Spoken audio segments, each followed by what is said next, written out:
વરસાદના કારણે થયેલા નુકસાન અંગે તાપી જિલ્લાના ખેડૂતોનો ચિતાર મેળવવા ગુજરાત સરકારમાંથી કૃષિ મંત્રી જીતુભાઈ વાઘાણીએ તાપી જિલ્લાના ખોડ તળાવ ગામે પાક નુકસાની અંગે તાગ મેળવ્યો હતો અને સરકાર વહેલી તકે સહાયતા અંગે પગલાં લેશે એવી ખાતરી આપી હતી। તાપી જિલ્લામાં વરસાદી નુકસાની જાણવા કૃષિ મંત્રી જીતુ વાઘાણી તાપી જિલ્લાના વ્યારા તાલુકાના ખોડ તળાવ ગામે આવી પહોંચ્યા હતા। એમની સાથે રાજ્યના કેબિનેટ કક્ષાના આદિજાતિ વિકાસ મંત્રી શ્રી નરેશભાઈ પટેલ તથા રાજ્ય કક્ષાના મંત્રી શ્રી રમેશભાઈ કટારાની વિશેષ ઉપસ્થિતિ રહી હતી। ત્યારે મંત્રીશ્રીએ કમોસમી વરસાદથી અસરગ્રસ્ત ખેડૂતોને તાત્કાલિક સહાયનો વિશ્વાસ સાથે હૈયા ધરપત આપી હતી। ઓક્ટોબર મહિનાના છેલ્લા અઠવાડિયામાં સમગ્ર ગુજરાતમાં પડેલા કમોસમી વરસાદના કારણે ખેડૂતોના ઊભા પાક તથા કાપણી કરેલા પાકને નુકસાન થયું હતું। આ પરિસ્થિતિને ધ્યાનમાં રાખી મંત્રીશ્રીઓએ વ્યારા તાલુકાના ખોડ તળાવ ગામની મુલાકાત લઈ ખેડૂતો સાથે સંવાદ સાધ્યો અને તેમની વેદના અને પડકારો વિશે પરામર્શ કરી વિગતવાર માહિતી મેળવી હતી। આ તકે કૃષિ અને ખેડૂત કલ્યાણના કેબિનેટ મંત્રી શ્રી જીતુભાઈ વાઘાણીએ ખેડૂતોને આશ્વાસન આપતા જણાવ્યું હતું કે રાજ્ય સરકાર સકારાત્મક અભિગમ સાથે ખેડૂતોની પડખે ઊભી છે। સમગ્ર રાજ્યમાં પંચ રોજકામ સર્વે કામગીરી ખૂબ જ ઝડપથી ચાલુ છે। ટૂંક સમયમાં જ સરકારને અહેવાલ રજૂ કરી ખેડૂત ફરી બેઠો થાય તેવો સરકારનો સનિષ્ઠ પ્રયાસ છે। સરકાર ટૂંક સમયમાં ખેડૂતોના હિતમાં નિર્ણય લઈ રાહત પેકેજ જાહેર કરશે, જેના માટે જિલ્લા કક્ષાએથી ગામે ગામ પંચ રોજકામ સર્વે કામગીરી પૂર્ણતાની આરે છે। ખેડૂતની સાથે રૂબરૂ મુલાકાતમાં કેબિનેટ આદિજાતિ વિકાસ મંત્રી શ્રી નરેશભાઈ પટેલે જણાવ્યું હતું કે જિલ્લા વહીવટી તંત્ર દ્વારા તાત્કાલિક સર્વેક્ષણ શરૂ કરવામાં આવ્યું છે। આપ સૌ ચિંતા ના કરો, સરકાર આપના સહયોગમાં ઊભી છે। દરેક પાત્રતા ધરાવતા ખેડૂતોને સમયસર અને યોગ્ય સહાય પહોંચે તે માટે તમામ પ્રકારે ઝડપી કાર્યવાહી કરવામાં આવી રહી છે। આ મુલાકાત બાદ હવે વહેલી તકે ખેડૂતોનું દુઃખ દૂર થાય તેવી લોકો આશા રાખી રહ્યા છે। ત્યારે મંત્રીજી સાથે તાપી જિલ્લા ખેતીવાડી અધિકારી શું કહે છે, સાંભળો। ચેતન ગરાસિયા, જિલ્લા ખેતીવાડી અધિકારી તાપી।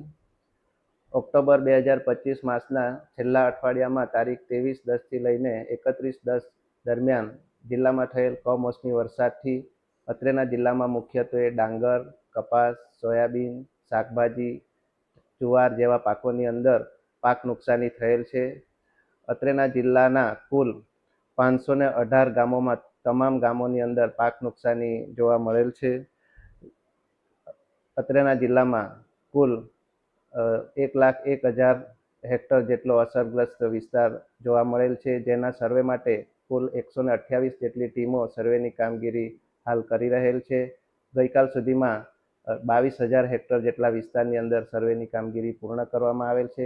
સાથે સાથે જિલ્લામાં અસરગ્રસ્ત થયેલ તમામ ગામોની અંદર નુકસાનીના પ્રાથમિક સર્વે માટે દરેક ગામમાંથી પંચ રોજકામ કરવાની કામગીરી પણ ચાલુ છે, જે આજે પૂરી થઈ જશે।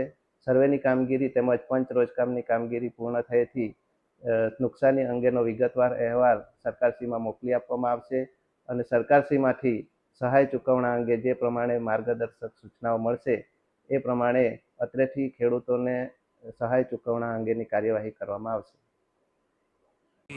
ભૂપેન્દ્રભાઈના દિશા નિર્દેશ પ્રમાણે હું માની નરેશભાઈ અને રમેશભાઈ કટારા અમારા સાથી મંત્રીશ્રીઓ સાથે અહીંયા ખોડ તળાવ વ્યારા તાલુકા તાપી આદિવાસી વિસ્તારની અંદર જે પ્રકારે કમોસમી વરસાદ જવલ્લે જ થતો હોય છે એવું અહીંના ખેડૂતોએ પણ કહ્યું, આપે પણ સાંભળ્યું। 70 વર્ષના વડીલને પણ ખબર નથી કે આ પ્રકારનો કમોસમી વરસાદ કોઈ માવઠું નથી, માવઠું ક્ષણિક હોય।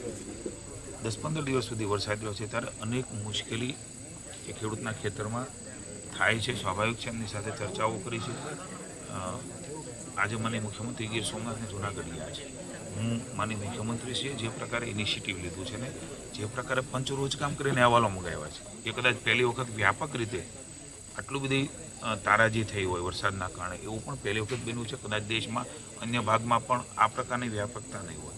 એને સમજીને, નુકસાનને સમજીને મુખ્યમંત્રીશ્રીએ અમારા વિભાગને સૂચનાઓ આપી છે અને મુખ્યમંત્રી હર્ષભાઈ પણ માર્ગદર્શન કરી રહ્યા છે। એ પ્રમાણે ખેડૂતોની વહારે રાજ્યની ભાજપની સરકાર છે અને એ બેઠો થાય, માનસિક રીતે બેઠો થાય અને ફરી એના ખેતરમાં ખુશહાલી મળે અને ખુશહાલથી કામ કરે એના માટે રાજ્યની સરકાર ખૂબ ઝડપથી માનનીય મુખ્યમંત્રી ભૂપેન્દ્રભાઈ અને માનનીય નાયબ મુખ્યમંત્રી હર્ષભાઈના માર્ગદર્શન નીચે આગળ વધશે. હું આશ્વસ્ત કરું છું તમામ ખેડૂતોને કે આપણી મુશ્કેલી અમારી મુશ્કેલી છે, આપની તકલીફ એ અમારી તકલીફ છે. અમે સમજીએ છીએ કે ખેડૂત અત્યારે ખરા અર્થમાં મોલાટ લેવાનો સમય હોય ત્યારે મુજરાઈ જાય, જેમ દીકરો મોટો થાય અને જુવાન થાય અને જતો રહે એ પ્રકારની સ્થિતિ એ રાજ્યની સરકાર સમજે છે.